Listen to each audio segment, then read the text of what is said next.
Hello everyone, welcome to my channel Daily Drug Info. And don't forget to subscribe Daily Drug Info to watch new videos. Today I will describe drug Meropenem, its classification, indications, dose, strength, pregnancy status, and adverse effect.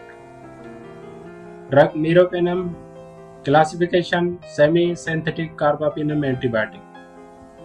Indications: intra-abdominal and soft tissue infections, febrile neutropenia, urinary tract infection, and meningitis. Dose: adult IV formulation 1 gram every 8 hourly. In meningitis, 2 gram IV every 8 hours. Pediatric doses: IV 20 mg per kg per dose every 8 hourly.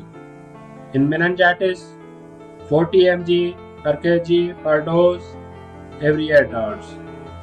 Strengths are available in injection formulation 500 mg vial and 1000 mg vial. Pregnancy status: B.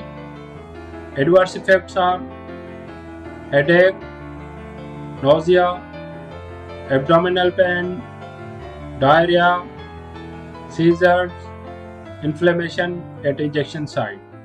Thank you.